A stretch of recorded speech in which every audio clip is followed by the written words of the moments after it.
I'm recording a chat with Sister Fidelia Ogujawa, a Nigerian Medical Missionary of Mary, who has recently arrived in Ireland from Nigeria to join the team at our Congregational's Central Secretariat. Sister Fidelia, you're very welcome. Thank you, Sister Isabel. This is a big change for you from your original training.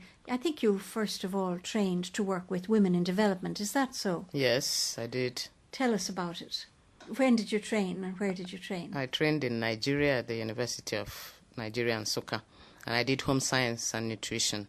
And I was able to make use of it in Cape Saraman, in Kenya.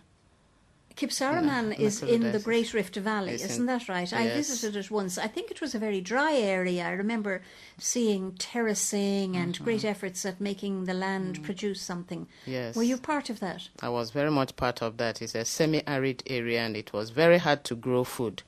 So with the terracing, the people were able to grow their own food, which was mainly maize. And you would see women who'd be referred to you from the health centre because their children were malnourished, is that so? Yes. I worked with those women, teaching them how to make good food for their children, better diet, so that their children's health would improve. And then I think you were transferred, is it to Nairobi? Did I meet you in Nairobi some years ago? Yes. What were you doing there? I was in Nairobi for 5 years doing vocation promotion work, going to schools to talk in schools and also to meet the young people in their homes. And I communicated with a lot of them. That meant a lot of travel around Kenya. A lot of travel, Was that difficult? It was very difficult at the beginning. But later on, I started enjoying it. I started being able to travel on my own to different parts of Kenya and to find my way to the places I was going to. You would travel by bus and matatu? And I drove myself. I drove myself, okay. Yes. And I think you've been involved now in directing young people, young sisters in Nigeria, Sisters with Temporary Vows. You've been their director for the last few years. Yes. Is that very challenging? It was very, very challenging. The young people have many questions to ask. Yes, they have many questions to ask. And do they keep you in touch with today's reality? Yes, very much so. What kind of questions are young women asking about vocation today? Well, they ask a lot about, going on mission, about missionary life. Do they find it hard, the concept of going abroad to work in another culture? Not really. Some are excited, very excited over it, but some are afraid. Naturally, to leave their places. And families might be afraid Yes.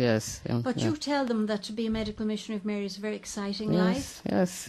Because I've been on the missions and I know it's exciting, really exciting. So I do share with them.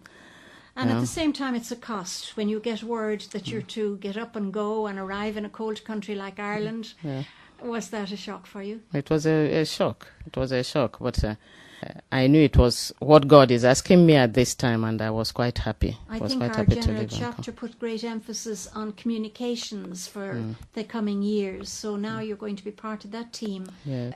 What does that mean for you? Have you a lot to learn? I have a lot to learn, and I have started learning. And I think it would be great to be able to communicate with our sisters around the world and also to be able to give them whatever information they may be needing from the generalate. Of course, we are relying now on new technologies, so do you think you'll be able to keep up to speed with that? I just hope so. I'm willing to learn. That's all. I'm sure there will be plenty to help you, and we look forward to your communications. Thank you very much for talking to us, Sister Fidelia. Thank you.